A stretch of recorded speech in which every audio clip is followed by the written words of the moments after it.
언젠가 우리 감리 교회의 언론기관인 당당뉴스를 살펴보다가 어떤 목사님께서 쓰신 신앙 칼럼 중에 사랑은 설교할 필요가 없다라고 하는 의미심장한 글을 하나 읽어보게 되었습니다. 워낙 그 제목이 눈에 띄어지는 것이어서 도대체 어떤 의미에서 사랑은 설교할 필요가 없다는 것일까? 라는 궁금증에 열어서 읽어보았더니 이런 내용의 글이었습니다. 살아가면서 자주 느끼는 것은 사랑할 수 있는 시간이 부족하다는 것이다. 시간이 그토록 빠르게 지나가고 지나간 시간 뒤에 남는 것은 그때 그렇게 하지 않았더라면 좋았을 텐데 라고 하면서 특별히 사랑할 수 있을 때 더 많이 사랑하지 못했던 내 자신의 지나온 삶에 후회되는 일이 참으로 많았다라고 이야기를 들려주고 있습니다. 그러면서 마태복음 5장에 기록된 예수님의 산상수훈 중에 팔복에 관한 말씀을 언급해 주고 있는데 이상한 것은 예수님께서 말씀하시기를 심령이 가난한 자는 복이 있다, 애통하는 자는 복이 있다, 온유한 자는 복이 있다, 의에 줄이고 목마른 자는 복이 있다, 긍휼히 여기는 자는 복이 있다, 마음이 청결한 자는 복이 있다, 화평케 하는 자는 복이 있다, 마지막으로 의를 위하여 박해를 받은 자는 복이 있다. 이렇게 성경 속의 성경이요 예수 그리스도의 복음 중에 복음이라고 하는 이 팔복에 관한 산상수훈의 설교를 하시면서 왜 정작 우리 기독교에서 가장 소중하게 여기고 또한 예수님께서도 가장 중요하게 말씀하셨던 사랑하는 자는 복이 있다, 이 말씀에 관해서 또 예수님 사랑이라는 말이 왜 단 한마디도 언급되어지 있지 않는 것일까? 그런 의문을 제기해 주고 있습니다. 그 이유에 대한 나름대로 묵상의 결과를 또한 설명해 주고 있는데, 사랑은 우리가 하나님께로부터 아무런 조건 없이 받은 은혜의 선물이기 때문에 그 사랑을 베풀고 또 그 사랑을 나누고 그 사랑을 행하는 것은 당연한 일이고 마땅한 일이지, 그 사랑을 설교하거나 또 그 사랑을 강조해야 할 필요성을 느끼지 않으셨다는 것입니다. 사랑은 마치 공기와 같아서 만일 이 공기가 우리 주변에 눈에 보이지는 않지만 그러나 언제나 우리와 함께하고 있는 것처럼, 그리고 만일 이 공기가 잠시의 순간이라도 없다면 살아갈 수 없는 것처럼 사랑이라고 하는 것은 인간 존재의 호흡과 같은 것이다.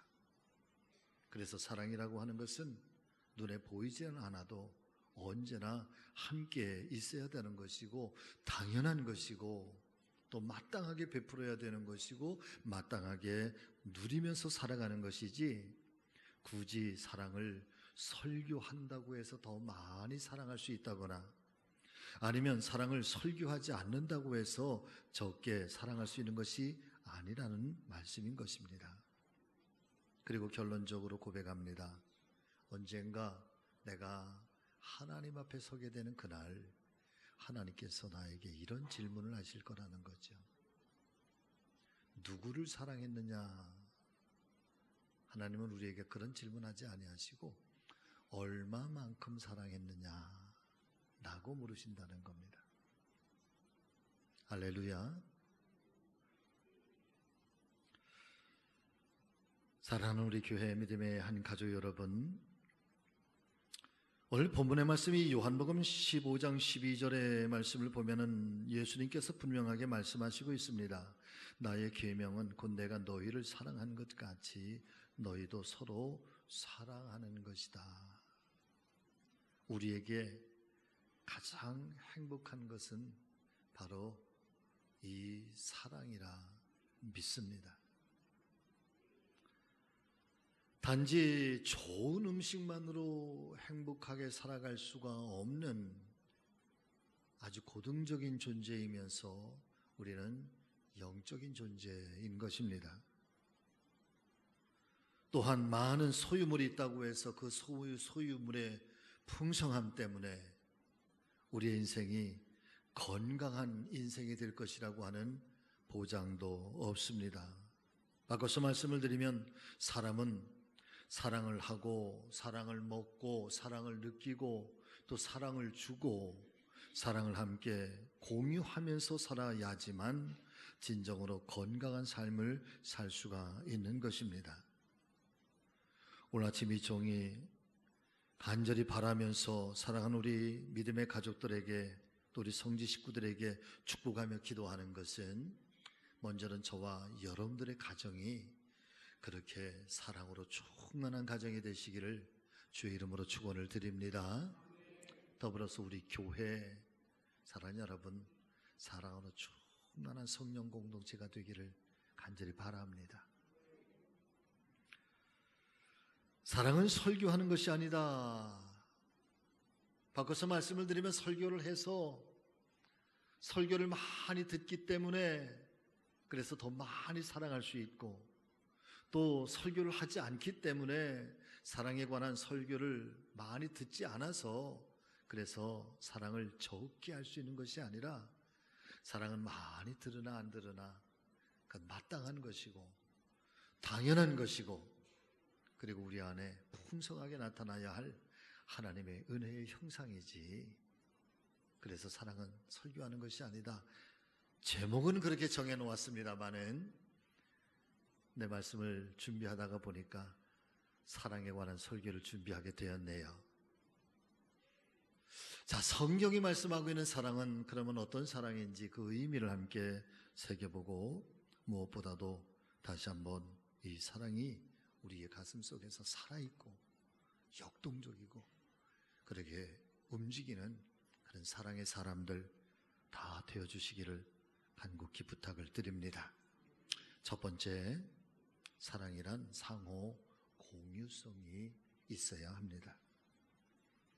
자, 본문의 말씀 요한복음 15장 9절에서 12절 말씀 우리 한번 같이 읽어보겠습니다.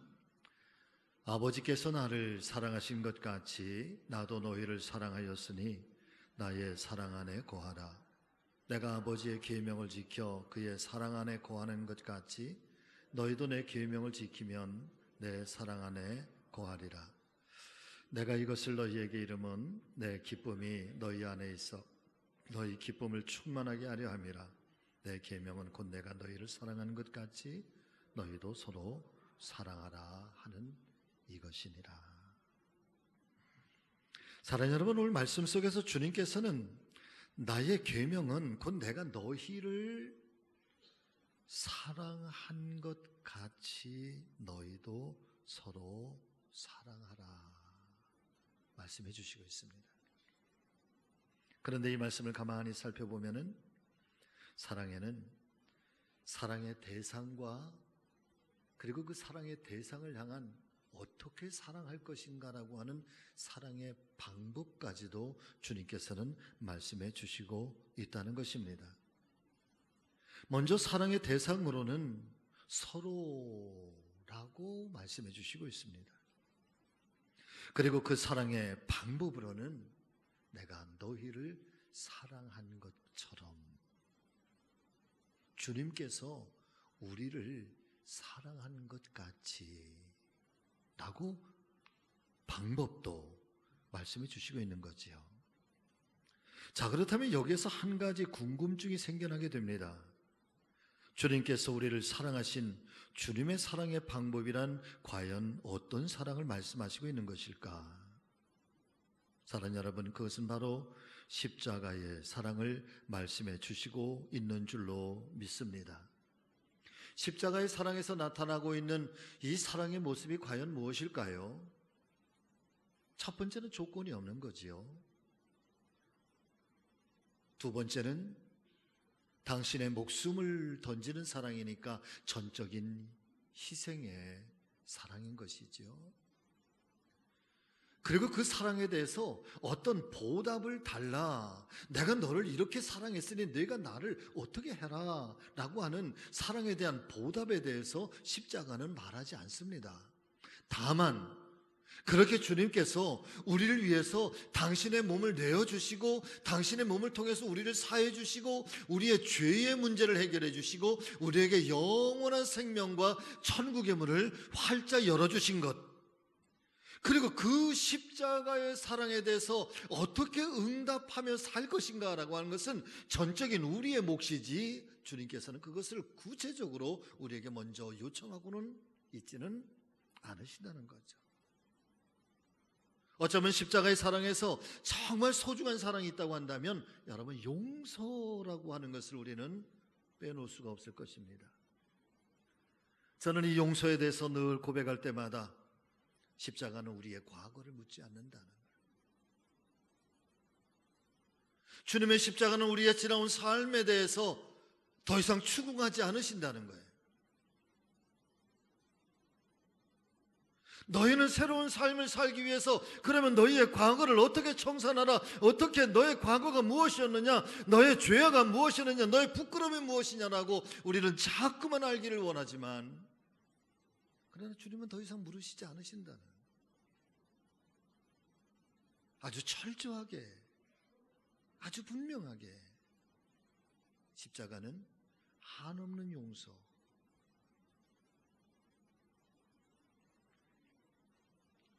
내가 너희를 사랑한 것 같이라고 하는 주님의 이 말씀 속에서는 사랑하는 여러분, 이런 어마어마한, 정말 말로 표현할 수 없는 거대한 우리 주님의 사랑이 담겨져 있는 줄로 믿습니다. 그런데 그것이 사랑하는 여러분, 서로를 향한 이 사랑의 대상에 대한 우리가 어떻게 사랑할 것인가, 사랑의 방법이 그러하다는 거예요.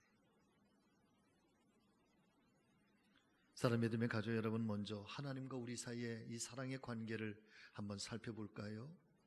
신명기 6장 5절의 말씀을 보니까 너는 마음을 다하고 성품을 다하고 힘을 다하여 네 하나님 여호와를 사랑하라. 이 구약적 하나님을 사랑하는 하나님 사랑의 모습이지요. 근데 신약 성경에 와서 예수님께서는 여기다가 하나를 더 덧붙여서 말씀하시는데, 너는 마음을 다하고 너의 뜻을 다하고 너의 힘을 다하고, 뭐가 하나 더 붙었을까요 여러분? 너의 목숨을 다하여서.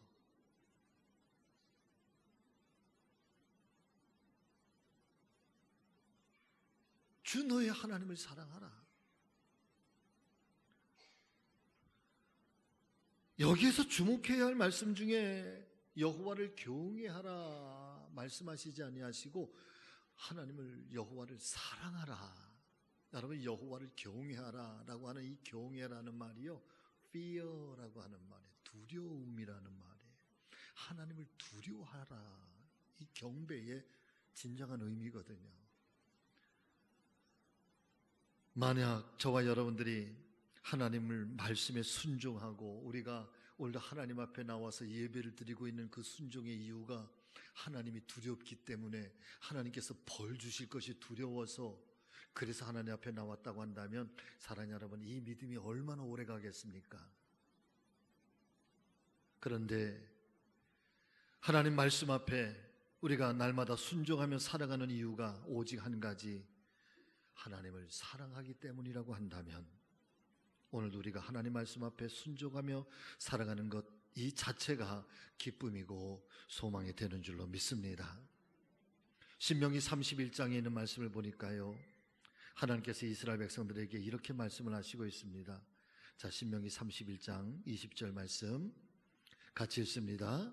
내가 그들의 열조에게 맹세한 바 젖과 꿀이 흐르는 땅으로 그들을 인도하여 드린 후에 그들이 먹어 배부르고 살찌면 돌이켜 다른 신들을 섬기며 나를 멸시하여 내 언약을 어기리니. 여러분, 이 말씀이 나온 배경이 바로 그런 거예요. 하나님께서 이 이스라엘 백성들을 가만히 보니까 이스라엘 백성들이 힘들고 또 어렵고 배고프고 어떤 그런 연약한 일들이 있으면 그때는 전심전력 돌아와서 하나님, 하나님, 나의 하나님, 나의 하나님, 영적인 지도자들 통해서 우리를 위해서 중보기도 해달라, 우리가 하나님의 백성이 아니냐, 하나님 우리의 이 문제를 해결해달라고 그렇게 강청하는 거예요. 우리가 하나님만을 섬기겠습니다. 우리가 하나님의 백성입니다. 그래서 그 하나님께서 이 백성들을 긍휼히 여겨주셔서 힘들고 어려운 문제들을 풀어주시고 배고픔의 문제를 해결해 주시고 삶의 곤비한 문제들, 이 위기의 순간들을 다 극복하고 물리쳐 주시고 나면 그 다음에는 이 백성들이, 사랑하는 여러분, 우리가 언제 하나님만을 섬기겠다고 했느냐고, 우리가 언제 하나님 앞에 순종하겠다고 했느냐고, 그러면서 그들이 배부르고 문제가 해결이 되고 그 다음에 등이 따스해지기 시작하면 하나님을 거역하고 하나님의 이름을 멸시하고 하나님과의 언약을 어기리라. 그러니까 하나님께서 이스라엘 백성들을 향해서 어쩌면 아주 준엄하게 책망하고 있는 말씀이, 신앙이 하나님을 사랑한다고 하는 것이 어떤 조건에 따라서 하나님의 사랑은 그렇게 유동적이지 않는다는 거예요. 하나님이 우리를 사랑해 주셨기 때문에 우리가 하나님을 사랑하는 것이 아니고, 우리가 하나님 앞에 어떤 좋은 축복과 많은 열매, 많은 은혜를 받았기 때문에, 그래서 우리의 사랑이, 하나님을 향한 사랑이 더 깊어지는 것이 아니고, 혹여나 또 등 따서지고 또 배가 불러지고 문제가 없으면 그냥 자연스럽게 하나님으로부터 멀어지는 것이 아니라, 좋을 때든 아니면 힘들 때든 조건과 상황과 환경에 아무런 이유 없이 하나님은 그냥 사랑하는, 또 하나님께서도 우리가 잘할 때만이 아니라 때로는 우리가 부끄러울 때, 우리가 배고플 때, 또 우리가 신앙이 별로 없을 때, 우리가 그렇게 하나님을 온전히 경배하지도 못할 때, 하나님도 우리의 그런 모습에 상관없이 하나님도 우리를 그렇게 사랑하셨다는 거지. 할렐루야. 하나님이 우리를 그렇게 사랑하신 것처럼 서로, 너희도 서로 사랑하라 라고 하는 이 사랑의 방법 속에는 내가 너희를 사랑한 것 같이 너희도 그렇게 사랑하라. 사람과 사람 사이에 있어서도 사랑의 방법은 그러하다는 거예요. 당신이 나에게 유익하니까, 당신이 나에게 선하게 대하였으니까, 당신이 내가 사랑할 조건이 있으니까, 여러분, 그게 아니고,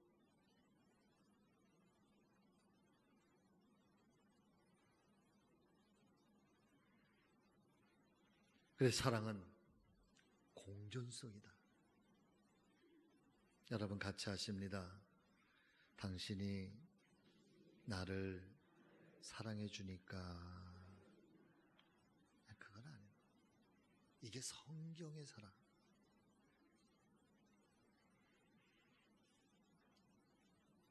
자, 두 번째는요, 사랑에는 순환의 법칙이 작용을 하고 있습니다. 자, 요한복음 13장 34절과 35절 말씀. 자, 성경을 제가 왜 이렇게 꼭 같이 읽어보세요, 같이 고백해 보겠습니다. 왜 그런지 혹시 아세요? 예? 잠에서 깨시라고. 자, 옆에 분 툭 치면서 툭 쳐. 아유, 있나? 그만. 자, 시작. 아이, 그만 있나? 자, 같이 읽습니다. 자, 시작. 새 계명을 주노니 서로 사랑하라. 내가 너희를 사랑하는 것 같이 서로 사랑하라. 너희가 서로 사랑하면 이로써 모든 사람이 너희가 내 제자인 줄 알리라. 아멘. 여담이에요. 제가 여기서 보니까 어떤 두 분이 이렇게 주무시는데, 한 분은요, 아멘, 옳습니다 주여, 아멘, 그러시는 분이 있고요, 한 분은요, 아멘, 아멘. 제가 강단에서 보니까 참 주무시는 모습도 참 서로 다르세요. 그런데 분명한 거는 어쩜 그리 주무시는 모습이 예쁘세요? 아이, 참 예쁘시네요. 주무시는 게. 괜찮아요. 이왕, 에어컨 아주 시원하게 잘 틀어주세요. 여름 더운데 일주일 동안 얼마나 고생이 많아. 몸과 마음이 다 피곤해. 그래도 아버지 품에 오면은 좋잖아요. 그냥 힘들어도 주의 전에 와서 주무세요.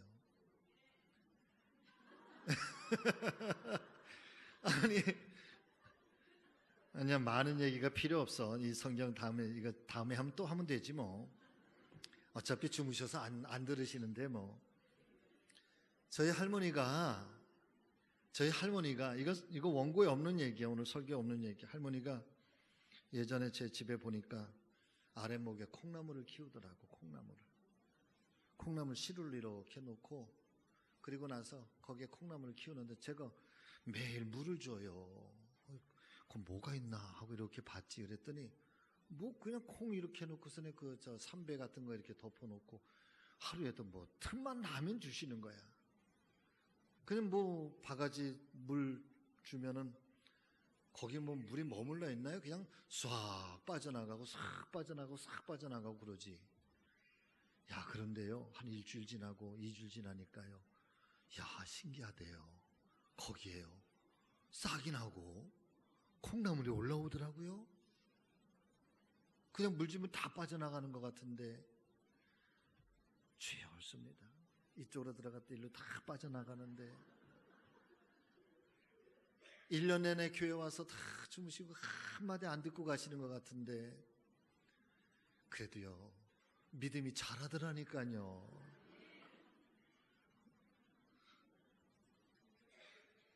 다 공감이 되니까 그냥 아멘. 자, 주무세요 이제. 자, 사랑의 인사 좀 옆에 분 안아주시고, 피곤하지요? 그래도 주님 안에서 늘 안식이 있기를 바랍니다. 자, 인사하세요. 시작.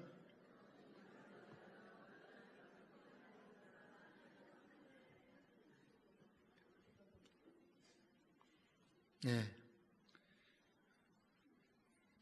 두 번째 다 지나가고 이제 끝에 것만 해야지.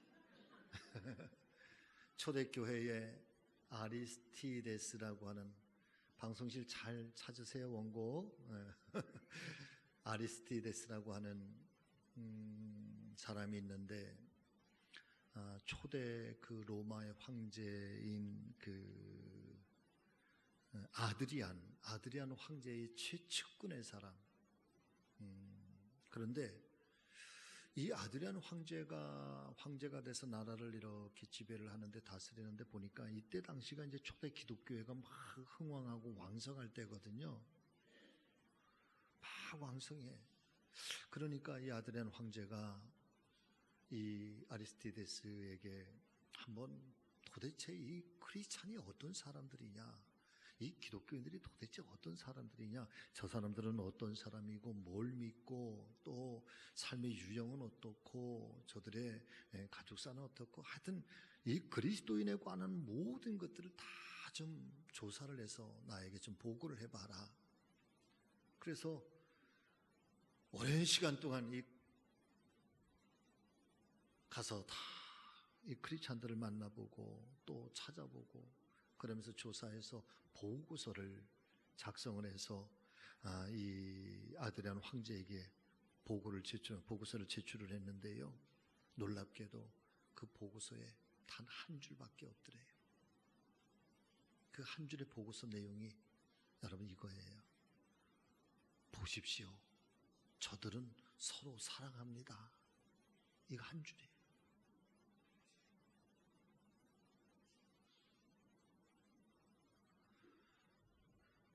초대 기독교인의 삶을 보니까 이런 삶의 유형도 있고, 이런 삶에 또 저마다 그 교회 안에서, 이 그리스도인들의 삶 안에서, 이 공동체 안에서 얼마나 많은 일들이 일어났겠어요, 여러분. 그런데 그 많은 것들을 다 아우르고 다 감쌀 수 있는 것 한마디 말이 있는데, 이상합니다. 저들은 사랑하는 사람들입니다 라고 했다는 거예요.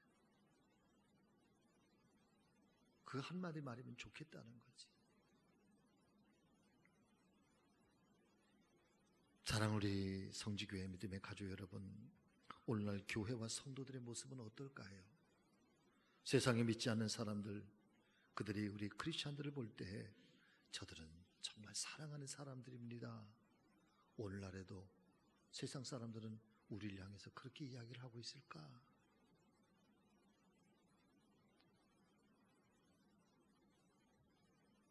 초대교회에는 권력 있는 사람도 없었고 재벌도 없었고 학식 있는 사람들도 별로 없었습니다. 그저 평범한 사람들, 그저 서민들, 어쩌면 삶에 고달팠던 사람들, 어쩌면 세상 속에서 조금 소외됐던 사람들. 그런데 그들 속에는 그 모든 것들을 다 아우러서 저들에게는 사랑이 살아있습니다. 사랑하는 사람들입니다. 이것이 믿지 않는 세상이 교회와 성도들을 여러분 평가했던 위대한 언어예요. 저는 오늘날 우리 교회 또 사랑하는 성도들의 가정, 이 위대한 언어, 저들은 사랑하는 사람들입니다. 이 고백이 또다시 들려올 수 있기를 정말 소망해 봅니다. 우리 교회는 그런 교회죠. 우리 교회에서는 그런 사랑이 충만하고 그런 사랑이 넘쳐나는 이 사랑의 공동체, 함께 웃고 함께 울고 함께 길을 나아가는 이 신앙의 여정에 함께 나아가는 그런 은혜와 사랑으로 충만한 우리 행복한 우리 성지교회, 할렐루야. 그런 교회 우리 함께 만들어가는 저와 여러분 모두가 되시기를 주의 이름으로 축복합니다. 마지막으로 같이 하십니다. 사랑은 내가 하고 싶은 방법으로 하는 것이 아닙니다. 아멘. 잘 기억하세요. 사랑은 내가 하고 싶은 방법으로 하는 게 아니고요.